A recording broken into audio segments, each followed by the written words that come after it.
초롱아, 뭐 하는 거야? 거긴 위험해. 준호가 말렸지만 소용없었습니다. 초롱이는 더욱 격렬하게 땅을 파고 있었죠. 우물가 흙더미 속에서 개가 파는 낡은 상자, 그리고 그 안에 들어있던 것은 70년 동안 아무도 말하지 못했던 가족의 비밀이었습니다. 아버지조차 끝내 입 밖에 내지 못했던 전쟁 중 헤어진 이친 가족. 세월이 흘러 한 마리 개가 찾아낸 편지로 드러난 가족의 진실이 밝혀지는 이야기입니다. 영상 끝까지 함께 해주시고 여러분의 생각도 댓글로 남겨주세요. 그리고 구독과 좋아요는 더 많은 사연을 전해드리는 힘이 됩니다. 경상남도 깊은 산골 마을이었습니다. 어귀에 새마을운동 기념비가 서 있었죠. 세월의 때가 묻어 글씨가 희미해진 비석이었습니다. 그 너머로 보이는 박씨 종가의 기와 지붕은 겨울 햇살에 은은하게 빛나고 있었습니다. 박준호는 56살의 약사였습니다. 마을에서 유일한 약국을 운영하고 있었죠. 키가 크고 말수가 적은 편이었습니다. 무엇보다 원칙을 중시하는 성격이었습니다. 매사에 신중하고 꼼꼼했죠. 또 겨울이 가는구나. 준호는 약국 문을 닫으며 혼잣말을 중얼거렸습니다. 2024년 겨울이었죠. 부친 박한수를 떠나보낸 지 벌써 2달이 지났습니다. 35년생이었던 아버지는 89가지 사셨습니다. 집으로 향하는 길에 준호는 생각에 잠겼습니다. 이제 어머니 기일 제사와 묘소 관리를 혼자 책임져야 했죠. 평생 아버지가 해오시던 일이었는데 이제는 자신의 몫이 되었습니다. 아직 실감이 안 나네. 집앞 마당에 도착했습니다. 박씨 종가의 기와 지붕이 보였죠. 뒤편으로는 사용 안 한 지 오래된 우물이 있었습니다. 아버지가 생전에 절대 건드리지 말라고 하셨던 곳이었습니다. 마당에서 개 한 마리가 반겼습니다. 이름은 초롱이었죠. 갈색과 황갈색 털에 가슴팍 하얀 무늬가 선명했습니다. 늘어진 귀와 온화한 호박색 눈이 인상적이었죠. 초롱아, 오늘은 어땠어? 준호가 초롱이 머리를 쓰다듬었습니다. 하지만 초롱이는 평소와 달랐습니다. 꼬리를 흔들기는 했지만 힘이 없어 보였죠. 어딘가 우울해 보이기도 했습니다. 장례를 치른 뒤로 초롱이가 이상했습니다. 밥을 평소의 절반도 안 먹었죠. 밤이면 우물 쪽을 멍하니 바라보곤 했습니다. 때로는 낑낑거리며 우는 소리를 냈습니다. 마치 무언가를 그리워하는 것 같았죠. 아버지를 찾는 건가? 준호는 생각했습니다. 초롱이는 아버지를 그림자처럼 따라다녔거든요. 아버지가 우물가에 가면 함께 갔습니다. 아버지가 담배를 피우는 동안 옆에 앉아 있곤 했죠. 저녁을 준비하며 준호는 주변 사람들을 떠올렸습니다. 면사무소에서 일하는 친한 동생 지호가 생각났죠. 오지호는 49살의 성실한 공무원이었습니다. 어려서부터 함께 자란 동네 친한 형동생 사이였습니다. 지호는 요즘 어떻게 지내고 있을까? 마을 이장도 떠올랐습니다. 68살의 토박이었죠. 이 마을에서 태어나 평생 살아온 분이었습니다. 말이 많고 정이 넘쳤습니다. 마을의 산증인 같은 분이었죠. 이장님께서 어제 안부 물어보시더라. 그리고 동생 미정이 있었습니다. 52살로 마을에서 미용실을 운영했죠. 성격이 꼼꼼하고 정이 많았습니다. 형제 중에서는 말이 많은 편이었습니다. 마침 전화가 울렸습니다. 미정이었죠. 오빠, 저녁 먹었어? 지금 하려던 참이야. 혼자 먹지 말고 가끔은 나와서 같이 먹자. 너무 혼자만 있으면 안 좋아. 알겠다. 고마워. 그리고 오빠, 혹시 초롱이 이상한 거 없어? 어제 보니까 좀 그러던데. 미정도 눈치챈 것 같았습니다. 응, 요즘 밥도 잘 안 먹고 밤에 우물 쪽만 바라봐. 아무래도 아버지를 그리워하는 것 같아. 걔들도 감정이 있다고 하잖아. 그런 것 같기도 하고. 시간이 지나면 괜찮아질 거야. 너무 걱정하지 마.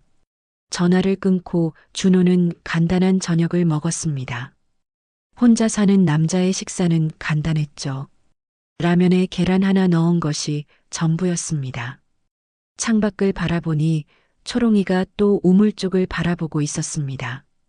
저녁 어스름이 내리고 있었죠. 멀리서 보는 초롱이의 모습이 쓸쓸해 보였습니다. 아버지 생각이 났습니다. 우물가에서 담배를 피우시던 모습이 떠올랐죠. 왜 그렇게 자주 가셨을까요? 단순히 담배 때문만은 아닌 것 같았습니다. 뭔가 다른 이유가 있는 것 같았죠. 우물은 함부로 건드리면 안 된다. 아버지가 하신 말씀이었습니다. 어릴 때부터 몇 번이나 들었던 말이었죠. 위험하니까 그러시는 줄로만 알았습니다. 오래된 우물이라 떨어지면 위험하다고 생각했죠. 하지만 지금 생각해보니 그게 전부는 아닌 것 같았습니다. 아버지의 표정이 떠올랐거든요. 우물 이야기를 할 때마다 묘하게 무거운 표정을 지으셨죠. 뭔가 다른 이유가 있었던 걸까? 준호는 궁금해졌습니다. 하지만 이제는 물어볼 수도 없었죠. 아버지는 이미 돌아가셨으니까요. 밤이 깊어갔습니다. 준호는 잠자리에 들었지만 잠이 오지 않았습니다. 아버지 생각, 초롱이 걱정, 우물에 대한 궁금증이 머릿속을 맴돌았죠. 창밖으로 초롱이의 움직임이 보였습니다. 여전히 우물 쪽을 바라보고 있었죠. 달빛에 비친 모습이 애처로워 보였습니다. 마치 누군가를 기다리는 것 같았습니다. 너도 잠을 못 자는구나. 준호가 중얼거렸습니다. 초롱이와 자신이 비슷한 마음인 것 같았죠. 둘 다 잃어버린 것에 대한 그리움을 안고 있었습니다. 며칠 후면 어머니 기일이었습니다. 벌써 몇 년째 지내고 있는 제사였죠. 이번에는 아버지 없이 혼자 해야 했습니다. 미정이 도와주겠다고 했지만 여전히 부담스러웠습니다. 잘할 수 있을까? 불안한 마음이 들었습니다. 아버지가 해오시던 일을 제대로 이어갈 수 있을까 싶었죠. 제사 준비부터 묘소 관리까지 모든 것이 준호의 몫이 되었습니다. 하지만 해야 할 일이었습니다. 가족의 책임이었죠. 준호는 마음을 다잡았습니다. 작은아버지, 며칠째 계속된 비였죠. 마당에 흙이 촉촉하게 젖어 있었습니다. 준호는 창밖을 바라보며 날씨를 확인했습니다. 비가 그쳤네. 오늘은 어머니 기일이었습니다. 벌써 며칠 전부터 준비해 왔죠. 제사상에 올릴 음식들을 미리 장만해 두었습니다. 이른 아침이었습니다.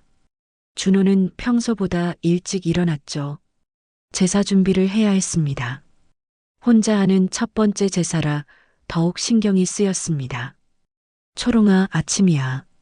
마당으로 나간 준호가 초롱이를 불렀습니다. 하지만 초롱이는 여전히 우물 쪽에 앉아 있었죠. 밤새 그곳을 지키고 있었던 것 같았습니다. 정말 이상하네. 준호는 고개를 갸웃했습니다. 이런 적이 없었거든요. 평소 같으면 준호가 나오자마자 달려와서 반겼을 텐데 말이죠. 오전 9시쯤 미정이 도착했습니다.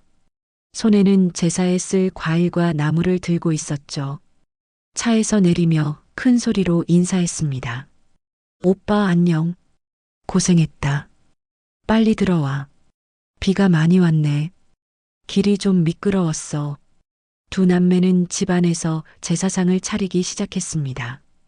어머니가 생전에 좋아하시던 음식들을 정성스럽게 준비했죠.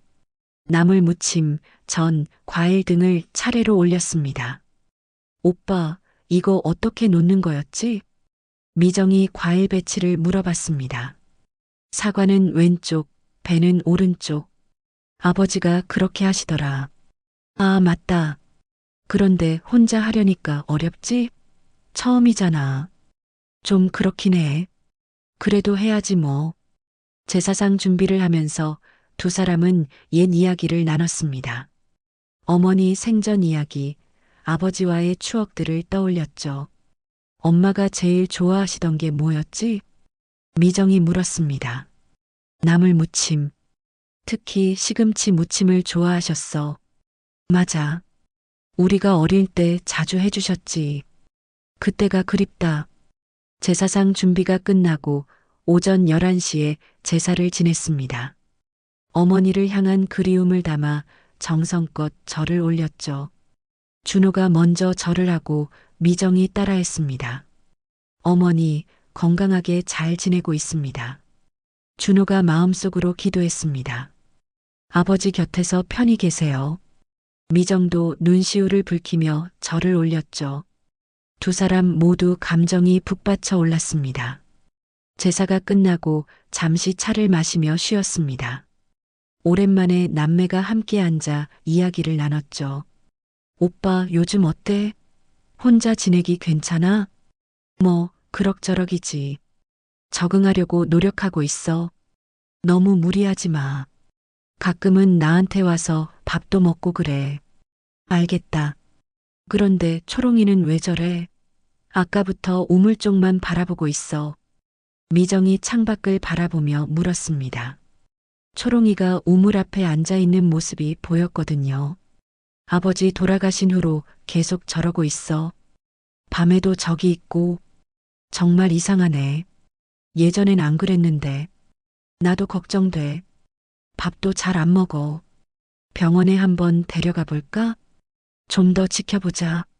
시간이 지나면 나아질지도 몰라. 오후가 되어 제사상을 정리하기 시작했습니다. 하얀 한지에 쌓인 음식들을 차례로 치우고 있었죠. 미정이 그릇을 씻고 준호가 음식을 정리했습니다. 이제 거의 다 끝났네. 미정이 말했습니다. 고생 많았어. 혼자 했으면 하루 종일 걸렸을 거야. 가족인데 뭘. 당연한 거지. 바로 그때였습니다. 갑자기 초롱이가 벌떡 일어났습니다. 귀를 쫑긋 세우더니 우물 쪽으로 달려가기 시작했죠. 평소와는 완전히 다른 급한 움직임이었습니다. 초롱아, 뭐 하는 거야? 준호가 소리쳤습니다. 하지만 초롱이는 멈추지 않았죠. 초롱이 왜 저래? 미정도 놀라며 창밖을 바라봤습니다. 거긴 위험해. 두 사람은 급히 밖으로 나갔습니다. 초롱이를 따라 우물가로 달려갔죠. 초롱이는 우물 주변 돌담 앞에서 멈춰 섰습니다. 그리고는 미친 듯이 흙을 앞발로 긁어파기 시작했죠. 흙이 사방으로 튀었습니다. 마치 무언가를 찾고 있는 것 같았습니다. 초롱아, 그만해. 준호가 말렸지만 소용없었습니다. 초롱이는 더욱 격렬하게 파고 있었죠. 발바닥이 까져서 피가 나기 시작했습니다. 왜 이러는 거야? 평소에 이런 적 없었잖아. 미정이 당황하며 물었습니다. 나도 몰라. 처음 보는 행동이야. 초롱이의 행동은 정상이 아니었습니다. 마치 무언가에 홀린 것 같았죠. 눈빛도 평소와 달랐습니다. 간절하고 다급해 보였습니다. 뭔가 있는 건 아닐까? 미정이 조심스럽게 말했습니다. 설마, 거기에 뭐가 있겠어? 하지만 준호도 의심스러웠습니다. 초롱이가 이럴 이유가 없었거든요. 바로 그때였습니다. 툭! 오래된 돌담에 파손된 부분이 무너져 내렸습니다. 그동안 흙으로 메워져 있던 부분이었죠. 비가 온 뒤라 흙이 연해져 있었습니다.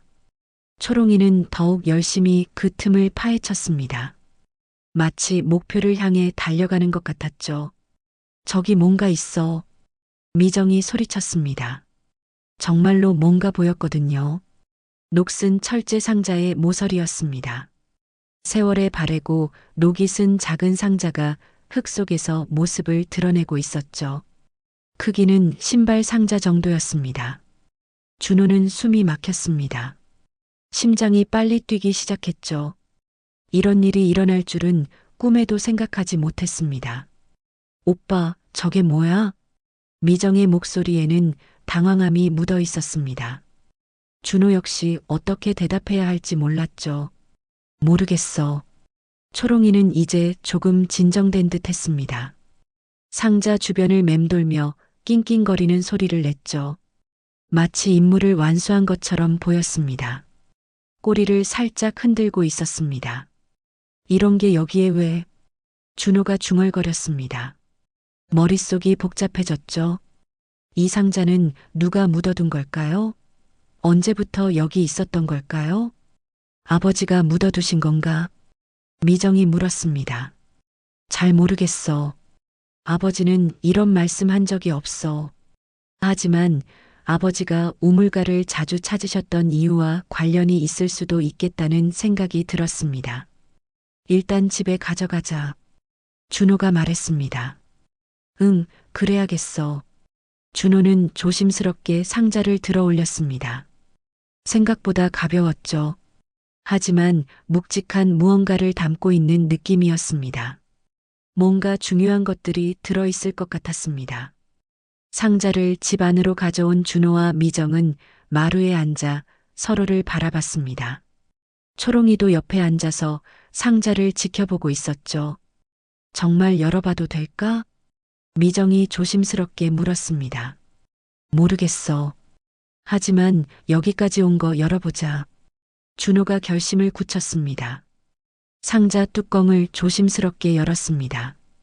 삐걱거리는 소리와 함께 오랜 세월 잠들어 있던 비밀이 모습을 드러냈죠. 첫 번째로 눈에 띈 것은 흑백 사진 한 장이었습니다. 두 명의 소년이 나란히 서 있는 사진이었죠. 한 명은 눈빛이 선명했고 다른 한 명은 조금 더 어려 보였습니다. 이 사람 아버지 같지 않아? 준호가 사진을 자세히 들여다봤습니다. 정말 그런 것 같아. 어릴 때 아버지 모습이야. 미정도 고개를 끄덕였습니다. 사진 뒷면에는 이름이 적혀 있었습니다. 박동수라는 글씨가 희미하게 보였죠. 박동수? 우리 성씨네. 처음 들어보는 이름이야. 상자 안에는 다른 물건들도 있었습니다. 군번줄 하나와 편지 다발이 눈에 띄었죠. 준호가 첫 번째 편지를 펼쳤습니다. 한글로 써진 편지였는데 글씨가 흘려 써져 있어서 읽기가 쉽지 않았습니다. 1950년 12월 흥남에서 배를 놓쳤다. 계속 읽어나갔습니다. 내가 돌아가면 우물가에서 보자. 편지의 내용이 점점 구체적이 되고 있었습니다. 두 번째 편지도 펼쳐봤습니다. 내가 북쪽 산골에 숨어 지냈다. 언젠가 내려가면 우물 옆 돌 3개를 세워두겠다. 이상해. 이 사람이 누구길래 아버지에게 이런 편지를 쓴 거지? 미정이 궁금해했습니다. 군번줄도 자세히 살펴봤습니다. 금속패에는 번호와 부대명이 희미하게 새겨져 있었죠. 이건 군대에서 쓰던 거야. 한국 전쟁 때 같아. 준호가 말했습니다. 바로 그때 누군가 마당으로 들어오는 소리가 들렸습니다. 누구지? 지호 목소리 같은데. 준호가 밖을 내다봤습니다. 정말 오지호였죠. 준호 형, 집에 있어요? 응, 들어와. 지호가 들어오며 인사했습니다. 안녕하세요, 미정 누나. 응, 지호야. 오랜만이다. 지호는 준호와 어릴 적부터 친했던 49살의 면사무소 주무관입니다. 무슨 일로 왔어? 그냥 인사차 들렀어요. 제사 잘 지냈어요? 응, 덕분에 잘 끝났어. 지호가 마루에 놓인 상자를 봤습니다. 이게 뭐예요? 준호는 잠시 망설였습니다. 지호에게 말해도 될까요? 사실 오늘 이상한 일이 있었어. 이상한 일? 준호가 오늘 있었던 일을 자세히 설명했습니다. 초롱이가 우물가를 파헤친 일, 상자가 발견된 과정을 말해줬죠. 정말? 그런 일이? 지호도 놀란 표정이었습니다. 상자 안에 뭐가 들어있는데요? 준호가 상자 내용물을 보여줬습니다. 사진, 편지, 군번줄을 하나씩 설명했죠. 흥미롭네. 이 편지들 좀 봐도 될까요? 지호가 편지를 읽어봤습니다. 표정이 점점 진지해졌죠. 1950년이면 한국 전쟁 때네요. 흥남철수도 그때 있었던 일이고 그런 것 같아. 그런데 이 박동수라는 사람이 누구지? 아저씨 친구? 그것도 모르겠어. 처음 들어보는 이름이야. 지호는 잠시 생각하더니 말했습니다. 이거 중요한 자료일 수도 있어요. 중요한 자료? 네. 한국 전쟁 관련 자료니까요. 행정적으로 처리해야 할 게 있을 수도 있어요. 준호는 지호의 말에 관심을 보였습니다. 어떻게 하면 돼? 일단 국방부 전사자 실종자 조회부터 해봐야겠어요. 박동수라는 이름으로. 그게 가능해? 물론이죠. 면사무소에서 공문으로 요청하면 돼요. 지호의 제안이 구체적이었습니다. 그리고 지역 보훈 지회 기록도 확인해봐요. 보훈 지회? 네. 전쟁 관련 기록들이 많이 남아있거든요. 준호는 안도감을 느꼈습니다. 지호가 구체적인 방법을 제시해줘서 다행이었죠. 정말 고마워. 어떻게 진행하면 될까? 제가 내일 당장 알아볼게요. 공문 요청하는 건 금방이에요. 너무 고생시키는 건 아닐까? 뭘 우리 사이에. 그리고 이런 일이 내 업무이기도 하고요. 미정도 고맙다는 인사를 했습니다. 지호야, 정말 고마워. 별 말씀을요, 누나. 지호는 편지들을 다시 한번 살펴봤습니다. 이 편지 내용을 보니까 뭔가 사연이 있을 것 같아요. 어떤 사연? 글쎄, 전쟁 때 헤어진 사람들 이야기 같아요. 그럴 수도 있겠네. 혹시 아저씨가 생전에 이런 이야기 하신 적 없어요? 준호는 고개를 저었습니다. 없어. 아버지는 전쟁 이야기를 거의 안 하셨어. 그런 분들이 많으셔요. 그 시절 이야기하기 힘드시니까요. 지호의 말이 일리가 있었습니다. 그럼 언제쯤 결과를 알 수 있을까? 빠르면 일주일 정도? 늦어도 한 달 안에는 답이 올 거예요. 알겠어. 부탁할게. 지호가 일어서며 말했습니다. 그럼 제가 내일부터 알아보고 결과 나오면 바로 연락할게요. 정말 고마워. 그런데 이 상자는 안전한 곳에 보관해 두세요. 중요한 자료일 수도 있으니까요. 알겠어. 지호가 나간 뒤 준호와 미정은 다시 상자를 바라봤습니다. 이제 뭔가 답을 찾을 수 있을 것 같아. 미정이 말했습니다. 그러게. 지호가 도와주니까 다행이야. 그런데 정말 궁금해. 이 박동수라는 사람이 누구일까? 곧 알 수 있을 거야. 준호는 상자를 안전한 곳에 보관했습니다. 이제 기다리는 일만 남았죠. 초롱이가 다가와서 준호 다리에 머리를 비볐습니다. 마치 고생했다고 위로하는 것 같았죠. 고마워, 초롱아. 내가 찾아줘서. 준호가 초롱이 머리를 쓰다듬어 줬습니다. 밖으로 나가보니 우물가가 보였습니다. 초롱이가 파헤친 흔적이 남아 있었죠. 이제 그 우물이 다르게 보였습니다. 저 우물에 또 다른 비밀이 있을까? 준호는 생각했습니다. 하지만 일단은 지호의 조사 결과를 기다려보기로 했죠.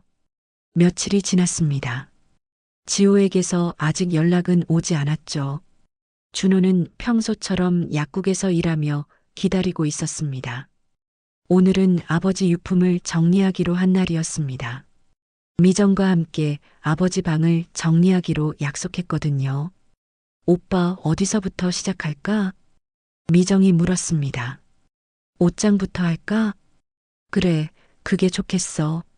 두 사람은 아버지의 옷들을 하나씩 꺼내기 시작했습니다. 오래된 양복, 일상복들이 가득했죠. 옷장 위쪽 선반에는 상자들이 놓여 있었습니다. 준호가 하나씩 내려와 열어봤죠. 이건 뭐지? 첫 번째 상자에는 오래된 서류들이 들어 있었습니다. 약국 관련 서류들이 대부분이었죠. 두 번째 상자에는 앨범들이 들어 있었습니다. 아버지 사진들이네. 준호가 앨범을 펼쳤습니다. 아버지의 젊은 시절 사진들이 가득했죠.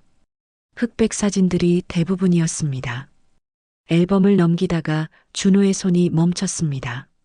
한 장의 사진이 눈에 띄었거든요. 아버지가 낯선 청년과 나란히 서서 찍은 사진이었습니다.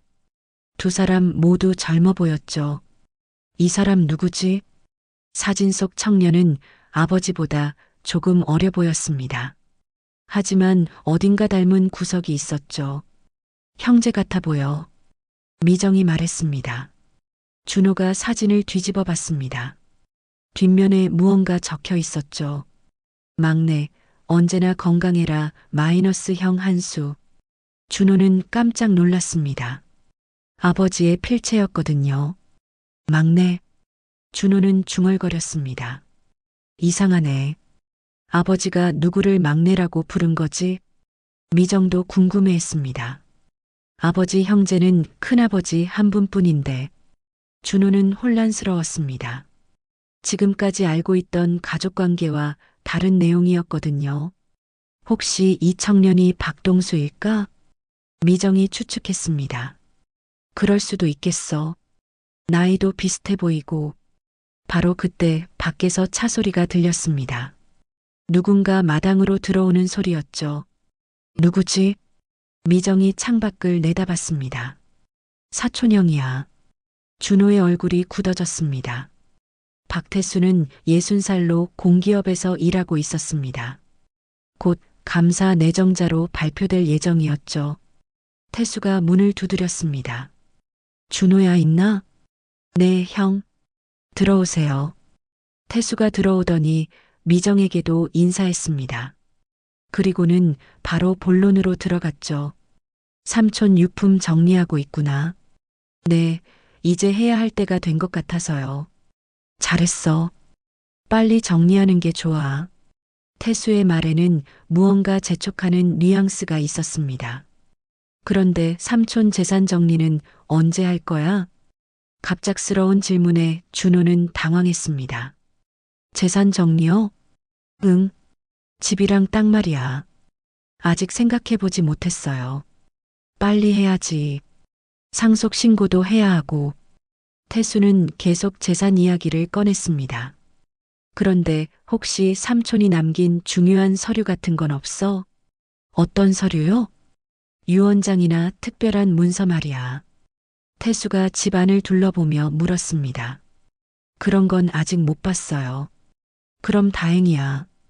태수의 반응이 이상했습니다. 왜 다행이라고 하는 걸까요? 왜 다행이에요?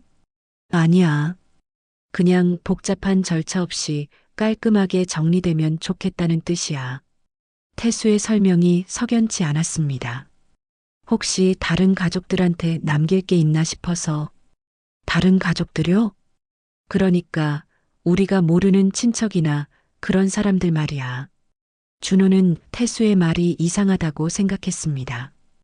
우리 집안에 그런 사람이 있나요? 당연히 없지. 삼촌이랑 우리 아버지, 두 형제뿐이잖아. 태수가 단호하게 말했습니다. 그럼 왜 그런 걱정을 하세요? 그냥 혹시나 해서. 요즘 이상한 사람들이 많아서. 이상한 사람들요? 응. 갑자기 나타나서 가족이라고 우기는 사람들 말이야. 태수의 말이 구체적이었습니다. 그런 일이 있나요? 없어야지. 우리 집안은 깔끔해. 그때 태수가 펼쳐져 있던 앨범을 봤습니다. 이 앨범들은 뭐야? 아버지 젊은 시절 사진들이에요. 별로 중요한 건 아니겠네. 태수는 사진들을 대충 훑어봤습니다. 그러다가 준호가 발견했던 그 사진을 봤죠. 이 사람은 누구야? 잘 모르겠어요. 준호가 대답했습니다. 태수가 사진 뒷면을 봤습니다. 그리고는 표정이 급변했죠. 막내라고 써있네. 네, 저희도 이상하다고 생각했어요. 왜 이상해? 아버지한테 형제가 또 있었나 싶어서요. 준호가 말하자 태수의 얼굴이 굳어졌습니다. 동생? 무슨 소리야? 막내라고 쓰신 걸 보니까요. 별거 아닐 거야. 그냥 친한 친구를 그렇게 부른 거겠지. 태수가 얼른 말했습니다. 하지만 표정이 어색했죠. 친구를요? 응. 옛날 사람들은 친구도 형제처럼 부르곤 했어. 태수의 설명이 억지스러워 보였습니다. 그런데 필체가 아버지 글씨 같은데요. 준호가 다시 말했습니다. 비슷할 수도 있지. 그 시대 사람들 글씨는 다 비슷해. 태수는 화제를 바꾸려고 했습니다. 그보다 이런 옛날 사진들은 그냥 버려도 돼. 버리라고요? 응. 쓸데없는 거 가지고 있어서 뭘 해. 태수의 반응이 이상했습니다. 왜 버리라고 하는 걸까요? 하지만 추억이 담긴 사진인데요. 미정이 끼어들었습니다. 추억이고 뭐고 그냥 짐일 뿐이야. 형, 너무 그런 거 아니에요? 현실적으로 생각해야지. 이런 걸 가지고 있어도 소용없어. 태수는 자신의 주장을 굽히지 않았습니다. 혹시 이 사진이 뭔가 문제가 되나요? 준호가 의심스럽다는 투로 물었습니다. 문제? 무슨 문제? 형이 너무 신경 쓰시는 것 같아서요. 신경 안 써. 그냥 정리 차원에서 하는 말이야. 태수의 대답이 석연치 않았습니다. 그럼 이 사진 속 사람도 모르시는 거죠? 당연히 몰라. 처음 보는 사람이야. 태수는 단호하게 부인했습니다. 정말이요? 정말이야. 왜 자꾸 물어? 그냥 궁금해서요. 분위기가 어색해지고 있었습니다. 태수는 뭔가 감추고 있는 것 같았죠. 어쨌든 이런 잡다한 건 빨리 정리해. 태수가 말했습니다. 그리고 앞으로 이상한 사람들이 와서 가족이라고 하면 절대 믿지 마. 이상한 사람들요? 응. 요즘 사기꾼들이 많아. 돌아가신 분 재산 노리고. 태수의 경고가 구체적이었습니다. 우리 집안은 깔끔하다고 했잖아. 작은아버지랑 우리 아버지 두 형제뿐이야. 태수는 계속 같은 말을 반복했습니다. 알겠어요, 형. 그럼 빨리 정리하고 나는 먼저 갈게. 태수가 서둘러 나갔습니다.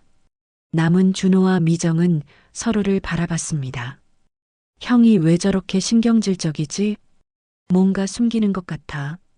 이 사진 보고 표정이 완전히 바뀌었어. 나도 봤어. 분명히 뭔가 알고 있어. 준호는 더욱 궁금해졌습니다. 사진 속 청년은 정말 누구일까요? 그리고 왜 태수는 그렇게 민감하게 반응하는 걸까요? 밤이 깊어가고 있었습니다. 바람이 세차게 불기 시작했죠. 창문이 덜컹거리는 소리가 집 안까지 들려왔습니다. 준호는 잠자리에 들었지만 잠이 오지 않았습니다. 오늘 태수와의 갈등이 머릿속을 맴돌았거든요. 사진 속 청년은 정말 누구일까요? 그리고 왜 태수는 그렇게 민감하게 반응했을까요? 바람 소리가 점점 거세졌습니다. 우물가 쪽에서 무언가 흔들리는 소리가 들렸죠. 아마 비가림 천막이 바람에 흔들리는 소리인 것 같았습니다. 그때 초롱이의 울음소리가 들렸습니다. 평소와 다른 급한 울음소리였습니다. 마치 무언가를 알리려는 것 같았죠. 준호는 잠자리에서 일어나 창밖을 내다봤습니다. 어둠 속에서 초롱이가 우물 쪽으로 달려가는 모습이 보였습니다. 뭐 하는 거야, 초롱아? 준호는 걱정이 되어 밖으로 나갔습니다. 바람이 얼굴을 때렸죠. 생각보다 강한 바람이었습니다. 초롱이는 우물 옆 쌀구나무 근처에서 미친 듯이 땅을 파고 있었습니다. 지난번과는 다른 곳이었죠. 살구나무 뿌리 근처였습니다. 초롱아, 또 뭘 찾는 거야? 준호가 다가가자 초롱이는 더욱 격렬하게 땅을 팠습니다. 발톱이 흙에 긁히는 소리가 날 정도였죠. 바람이 더욱 세게 불었습니다. 우물가에 설치된 비가림 천막이 심하게 흔들렸습니다. 철제 기둥이 덜컹거리며 불안한 소리를 냈죠. 위험해, 초롱아. 준호가 초롱이를 말렸지만 소용없었습니다. 초롱이는 무언가에 홀린 듯 계속 파고 있었죠. 그때 뭔가 단단한 것이 느껴졌습니다. 초롱이 발톱에 무언가 걸린 것 같았죠. 준호가 손전등을 비춰봤습니다. 흙더미 속에서 비닐에 쌓인 무언가가 보였습니다. 이게 뭐지? 조심스럽게 꺼내봤습니다. 비닐에 쌓인 낡은 봉투였죠. 오래된 것 같았지만 비닐 덕분에 보존이 잘 되어 있었습니다. 비닐을 벗기자 봉투가 나타났습니다. 누렇게 바랜 종이 봉투였죠. 겉면에 무언가 적혀 있었습니다. 손전등을 가까이 비춰서 확인해 봤습니다. 친숙한 글씨체였죠. 아버지의 필체였습니다. 동수야. 첫 번째 줄이었습니다. 준호의 심장이 빨리 뛰기 시작했죠. 계속 읽어나갔습니다. 내가 내 편지를 받았다. 준호는 숨이 막혔습니다. 이 봉투가 무엇을 의미하는지 점점 명확해지고 있었거든요. 돌아오면 우물 옆 쌀구나무 밑에서 만나자. 쌀구나무. 바로 초롱이가 파고 있던 곳 근처였습니다. 못 만나면 내가 내 이름을 지키마. 마지막 문장을 읽은 준호는 충격에 빠졌습니다. 아버지가 정말로 동생이 있다는 것을 알고 계셨던 거였죠. 아버지조차 말 못한 동생이 있었다니. 준호는 중얼거렸습니다. 혼란스러웠습니다. 왜 아버지는 한마디도 하지 않으셨을까요? 그리고 왜 이런 편지를 혼자 감추고 계셨을까요? 바람이 더욱 거세졌습니다. 나뭇가지가 부러지는 소리가 들렸죠. 멀리서 천둥 소리도 들려왔습니다. 그때 차 소리가 들렸습니다. 이 밤에 누가 올까요? 헤드라이트 불빛이 마당을 비췄습니다. 차에서 내린 사람은 태수였습니다. 준호야.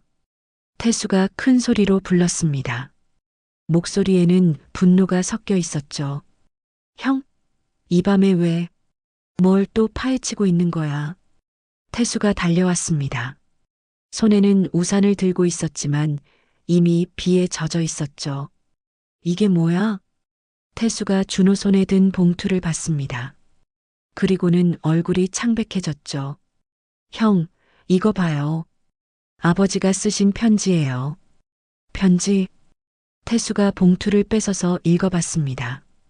표정이 점점 굳어졌죠. 이런 걸 왜 또 꺼냈어? 초롱이가 찾아낸 거예요. 남들이 알면 우리 집안 끝이야. 태수가 소리쳤습니다. 오해가 쏟아질 거라고. 무슨 오해요? 색깔 문제 말이야. 전쟁 때 일은 복잡해. 태수의 진짜 걱정이 드러났습니다. 하지만 이건 우리 가족 이야기잖아요. 가족 이야기가 더 위험해. 우물은 당장 메워. 비가 내리기 시작했습니다. 억수같이 쏟아지는 비였죠. 형, 너무 성급한 거 아니에요? 성급한 게 아니야. 현실을 봐. 준호와 태수의 목소리가 점점 커졌습니다.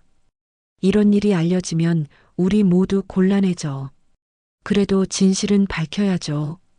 진실이 뭐가 중요해? 살아있는 사람이 우선이야. 두 사람의 고성이 빗소리와 섞여 마당에 울려 퍼졌습니다. 초롱이가 두 사람 사이에 서서 낮게 으르렁거렸습니다. 마치 싸우지 말라고 하는 것 같았죠. 내가 공기업 감사 내정자라는 거 알지? 태수가 소리쳤습니다. 이런 일로 문제 생기면 내 인생 끝이야. 형 인생만 중요한 거예요?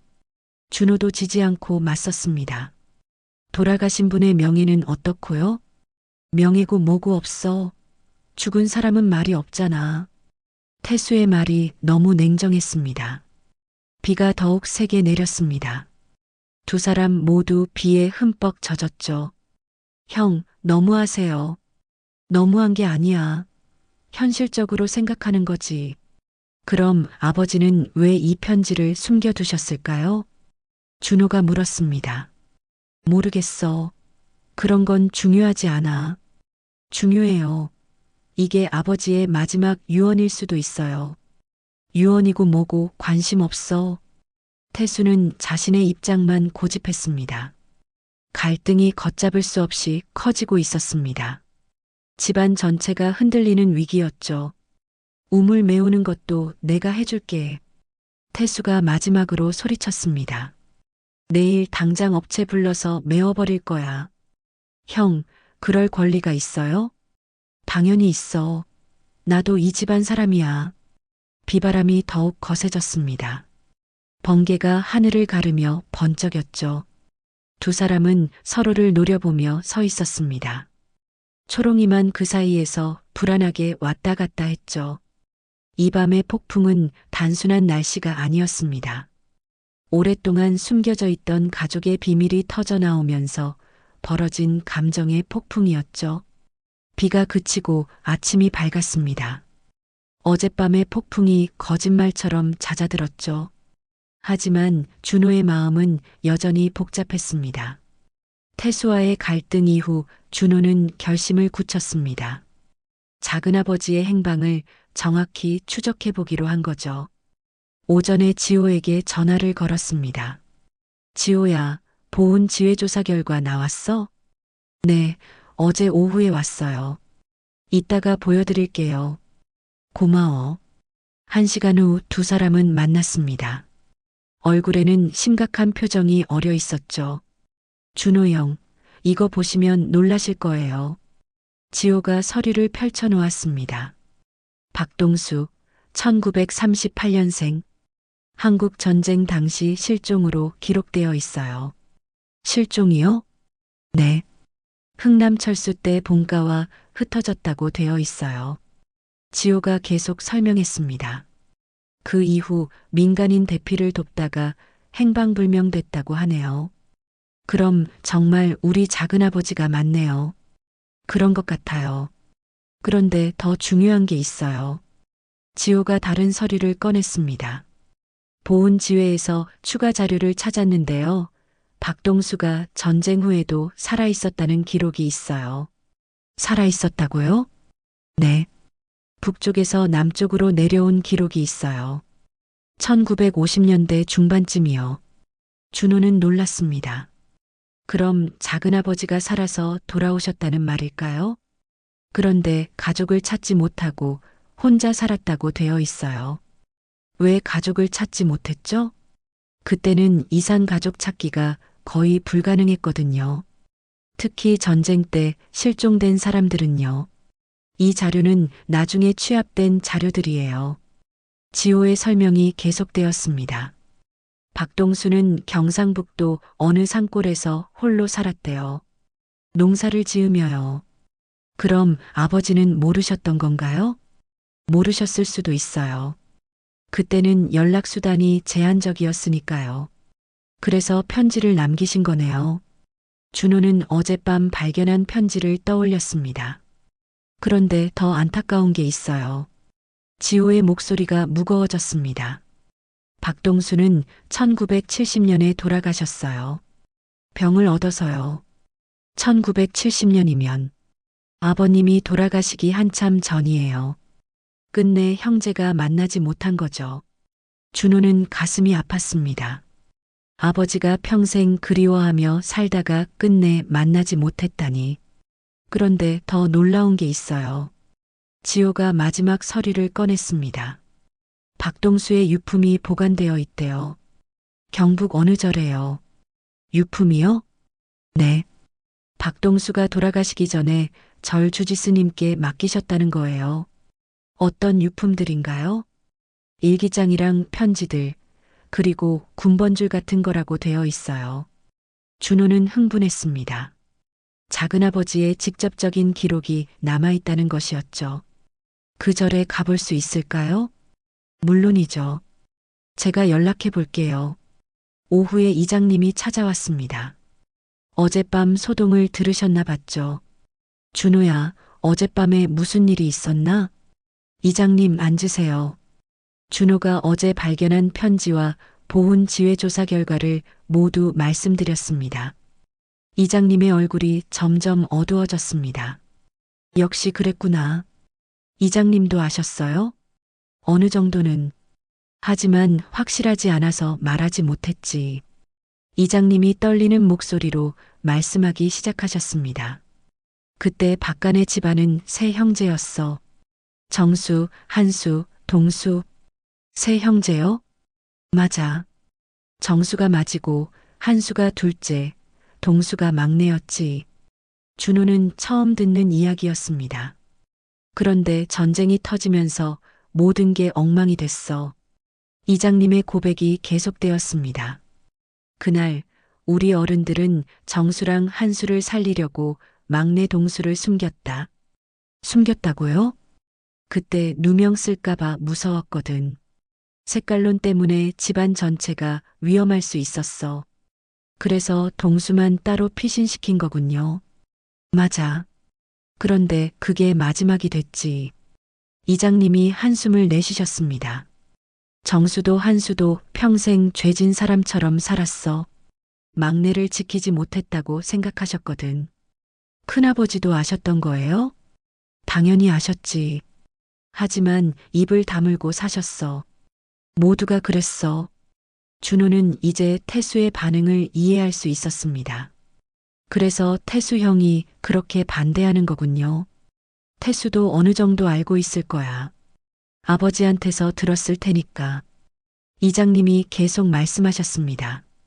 너희 아버지는 특히 더 힘들어 하셨어. 동생을 못 찾았다는 죄책감에. 그래서 우물가에서 담배를 피우셨던 거네요. 맞아.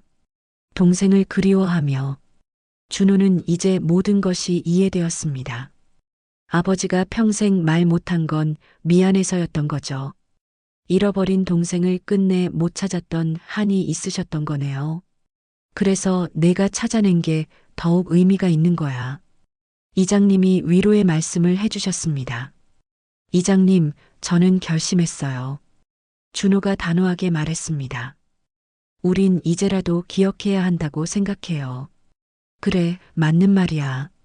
우물은 덮지 않을 거예요. 그리고 작은아버지의 이름을 되찾을 거예요. 이장님이 고개를 끄덕이셨습니다. 힘들 텐데 괜찮겠어? 네. 아버지와 큰아버지가 못다한 일을 제가 해야죠. 그때 미정이 들어왔습니다. 오빠, 태수 형한테서 전화 왔어. 뭐라고 하던? 내일 우물 메우는 업체 온다고. 준호의 얼굴이 굳어졌습니다. 그럴 순 없어. 어떻게 막을까? 일단 마을 사람들께 알려야겠어. 이장님이 제안하셨습니다. 마을 회관에서 회의를 해보자. 모든 걸 공개하고. 좋은 생각이에요. 그런데 태수가 반대할 텐데. 미정이 걱정했습니다. 그래도 해야 해. 진실을 숨길 순 없어. 준호는 결심을 굳혔습니다. 저녁에 경북의 절에서 전화가 왔습니다. 지호가 연락했던 곳이었죠. 박동수 어르신 유품 보러 언제 오시겠습니까? 내일 당장 가겠습니다. 일기장도 있고 편지들도 많이 남아 있습니다. 특히 형님들 그리워하는 내용이 많아요. 형님들이요? 네. 정수 형님, 한수 형님 이야기가 자주 나와요. 준호는 가슴이 뭉클했습니다. 언젠가 고향에 돌아가고 싶다는 내용도 많이 써놓으셨어요. 정말 감사합니다. 준호는 희망을 느꼈습니다. 작은아버지의 진짜 이야기를 들을 수 있을 것 같았거든요. 밤이 되어 초롱이와 함께 우물가에 나갔습니다. 어젯밤의 폭풍은 가라앉았지만 여전히 바람이 불고 있었죠. 초롱아, 고마워. 내가 아니었으면 평생 몰랐을 거야. 초롱이가 꼬리를 흔들며 준호를 올려다봤습니다. 우물 옆 살구나무를 바라봤습니다. 작은아버지가 심고 싶어 했던 나무였죠. 작은아버지, 그리고 아버지, 큰아버지. 이제라도 기억해 드릴게요. 준호는 마음속으로 다짐했습니다. 세 형제의 이야기가 이제야 세상에 나올 때가 된 것 같았습니다. 마을 회관에 사람들이 모이기 시작했습니다. 이장님이 긴급히 소집한 회의였죠.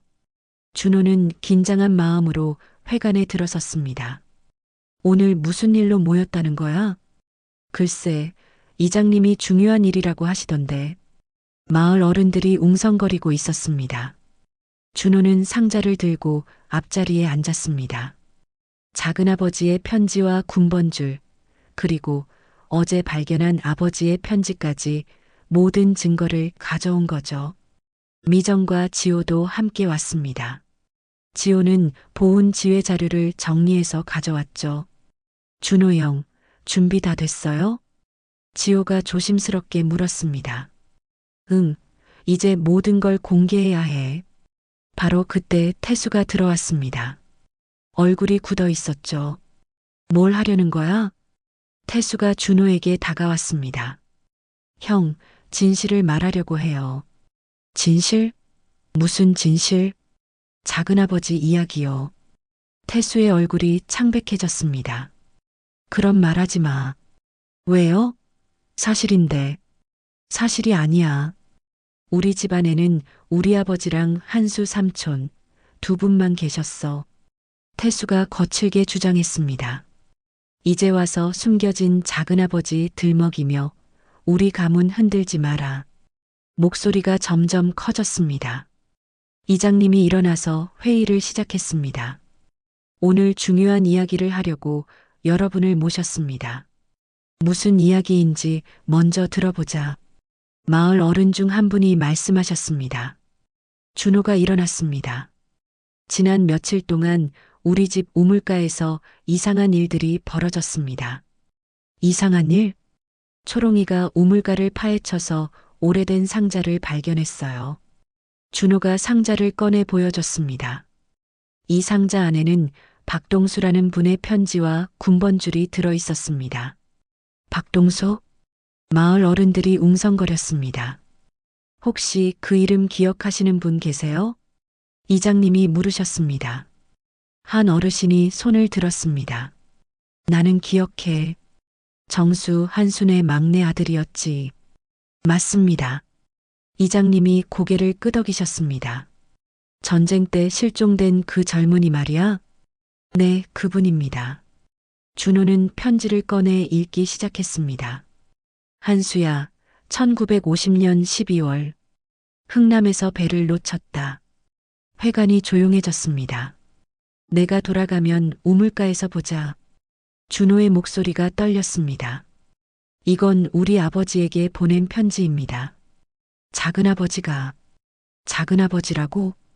태수가 벌떡 일어났습니다. 그런 사람 없어. 있어요, 형. 준호가 단호하게 말했습니다. 여기에 증거가 있습니다. 군번줄을 꺼내 보여줬습니다. 이건 피와 땀으로 남은 기록입니다.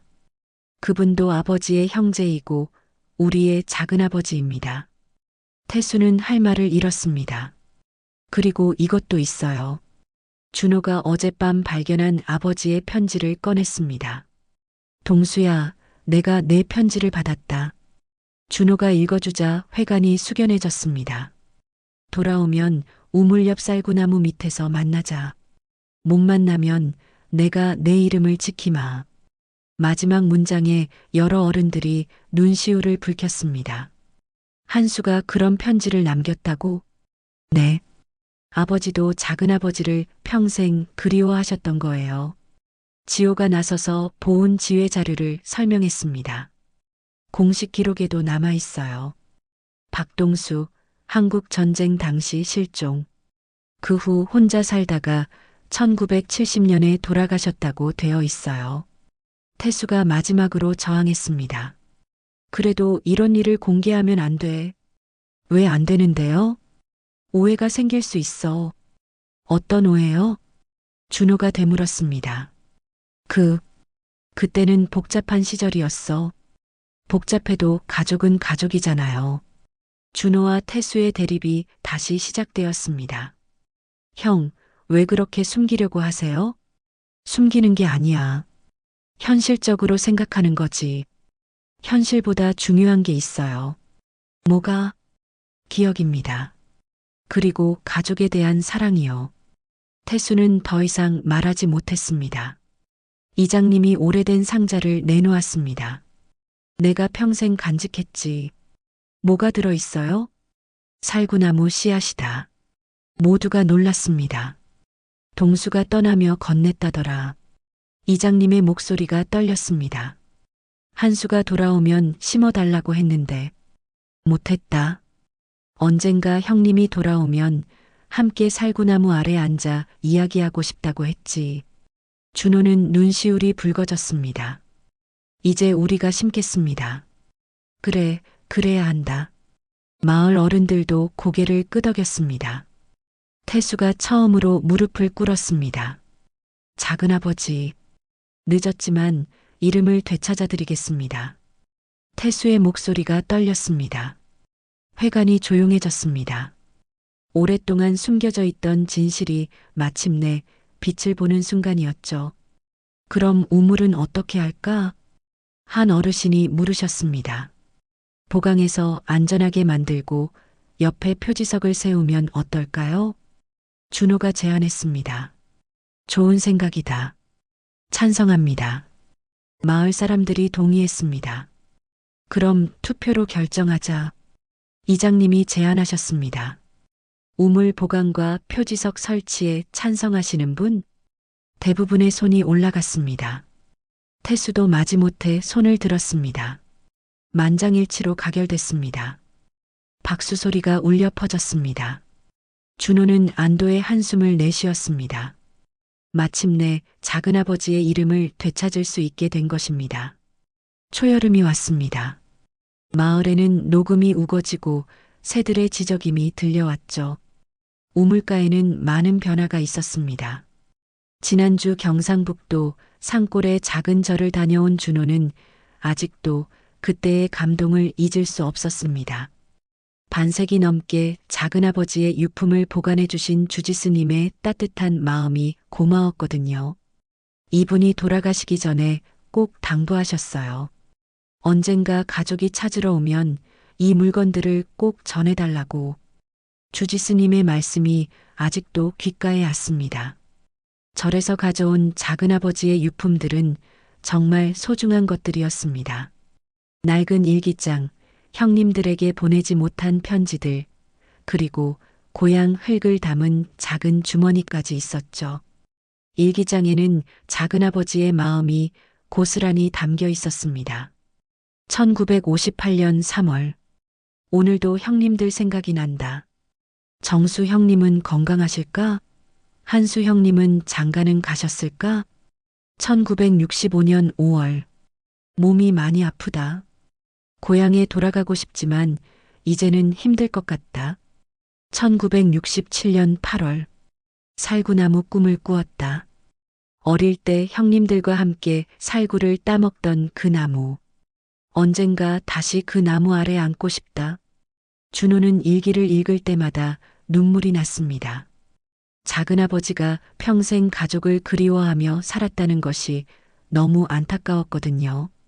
보강 공사가 끝난 우물 옆에는 작은 표지석이 세워졌습니다. 소박하지만 정성이 담긴 석재였죠. 여기 박동수 1938만 1970를 기억합니다. 마을을 지키던 젊은이였고 한 집안의 막내 아들이었다. 잊지 않겠습니다. 표지석 옆에는 어린 살구나무 묘목이 심어져 있었습니다. 이장님이 평생 간직했던 씨앗에서 기른 나무였죠. 작은아버지, 이제야 고향에 돌아오셨네요. 준호가 나무에게 말을 걸었습니다. 표지석 앞에는 작은 제단이 마련되어 있었습니다. 그곳에 절에서 가져온 작은아버지의 유품들을 정성스럽게 놓아두었죠. 일기장, 편지들, 그리고 고향 흙이 담긴 주머니까지. 이제 정말 집에 오신 것 같아. 미정이 눈물을 훔치며 말했습니다. 마을 어른들이 하나둘 찾아와 인사를 드렸습니다. 고생 많았다, 준호야. 이제야 마음이 놓인다. 동수도 이제 편히 쉴 수 있겠어. 그 젊은이가 평생 고향을 그리워했다니 가슴이 아프다. 모든 분들이 따뜻한 말씀을 해주셨습니다. 태수도 찾아왔습니다. 손에는 하얀 국화와 작은아버지가 좋아했을 만한 막걸리 한 병을 들고 있었죠. 작은아버지. 태수가 표지석 앞에 무릎을 꿇었습니다. 늦었지만 이름을 되찾아드리겠습니다. 목소리가 떨렸습니다. 미안했습니다. 체면과 두려움 때문에 외면하려 했습니다. 태수가 일기장을 조심스럽게 펼쳐봤습니다. 작은아버지가 쓴 글 중에는 이런 내용도 있었죠. 정수 형님도 한수 형님도 원망하지 않는다. 그때는 모두가 어려운 시절이었으니까. 다만 한 번만이라도 안부 인사를 전하고 싶다. 우리를 원망하지도 않으셨네. 태수가 흐느꼈습니다. 준호가 태수의 어깨에 손을 올렸습니다. 형, 이제 됐어요. 우리 모두 몰랐던 일이에요. 고마워, 준호야. 내가 찾아줘서. 두 사람이 화해하는 모습을 보며 미정이 눈시울을 붉혔습니다. 이제 정말 가족 같아. 지호도 가족들과 함께 찾아왔습니다. 준호 형, 정말 보기 좋아요. 이런 일이 제 일이기도 해서 뿌듯해요. 지호야, 내가 도와줘서 가능한 일이었어. 정말 고마워. 별 말씀을요. 앞으로도 이 표지석 관리는 면사무소에서 도와드릴게요. 며칠 후에는 특별한 행사가 열렸습니다. 작은아버지를 기리는 추모식이었죠. 마을 사람들뿐만 아니라 인근 마을에서도 사람들이 찾아왔습니다. 이런 이야기가 더 많이 알려져야 해. 전쟁의 아픔을 잊지 말아야지. 가족의 소중함을 다시 생각하게 되네. 추모식에서 준호는 작은아버지의 편지 중 하나를 낭독했습니다. 정수 형님, 한수 형님께. 저는 이제 몸이 많이 아파서 오래 버틸 수 없을 것 같습니다. 하지만 후회는 없습니다. 형님들이 무사히 살아계시다는 것만으로도 감사합니다. 언젠가 다음 생에서라도 우물가에서 만나 어릴 적 이야기를 나누고 싶습니다. 그때까지 안녕히 계세요. 모든 사람들이 눈물을 흘렸습니다. 초롱이도 표지석 주변을 한 바퀴 돌고는 살구나무 그늘에 앉아 하늘을 바라봤습니다. 이제는 더 이상 불안해하지 않았죠. 찾아야 할 것을 모두 찾았으니까요. 초롱아, 내가 찾아줘서 정말 고마워. 준호가 초롱이 머리를 쓰다듬어 줬습니다. 초롱이는 꼬리를 살짝 흔들며 평온한 표정을 지었습니다. 마치 이제 내 임무는 끝났어라고 말하는 것 같았죠. 마을 이곳저곳에서 작은아버지 이야기가 전해졌습니다. 젊은 세대들도 관심을 가지기 시작했죠. 우리 마을에 그런 슬픈 이야기가 있었구나. 이제라도 기억해드려서 다행이야. 가족이 이렇게 소중한 거였네. 여름이 깊어갈수록 살구나무가 무성해졌습니다. 작은 잎들이 바람에 흔들리며 반짝였죠. 내년에는 작은 꽃이 필 것이고 몇 년 후에는 달콤한 살구 열매도 맺을 것입니다. 준호는 저녁마다 우물가에 나와 아버지의 편지를 다시 읽곤 했습니다. 동수야, 내가 내 편지를 받았다. 돌아오면 우물 옆 살구나무 밑에서 만나자. 못 만나면 내가 내 이름을 지키마. 아버지의 마지막 약속이 이제야 지켜진 것입니다. 바람이 불어와 살구나무 잎이 살랑거렸습니다. 마치 작은아버지가 고마워라고 인사하는 것 같았죠. 작은아버지, 이제 편히 쉬세요. 아버지도 큰아버지도 이제 마음 놓으실 거예요. 절에서 가져온 고향 흑도 살구나무 뿌리 근처에 뿌려두었습니다. 이제 정말로 고향에 돌아오신 것입니다. 해가 지고 별이 떠올랐습니다. 우물가는 고요했지만 더 이상 쓸쓸하지 않았습니다. 이제는 기억과 사랑이 머무는 곳이 되었거든요. 준호는 집으로 돌아가며 생각했습니다. 뒤늦게 드러난 진실이었지만 이제라도 마음속에서 잊지 않기로 했습니다.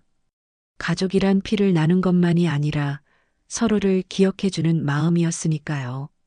작은아버지는 이제 더 이상 혼자가 아니었습니다. 가족들의 기억 속에서, 마을 사람들의 마음 속에서 영원히 살아갈 것이었죠. 살구나무가 자라서 열매를 맺는 날, 그 달콤한 맛 속에도 작은아버지의 사랑이 담겨 있을 것입니다.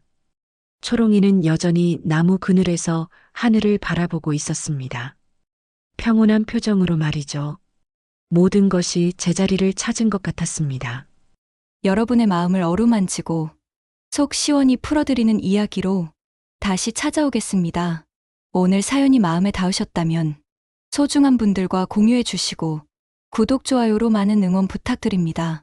그리고 어디서 보고 계신지, 어떤 부분이 가장 마음에 남았는지 댓글로 남겨주세요. 여러분의 이야기가 또 다른 감동을 만듭니다.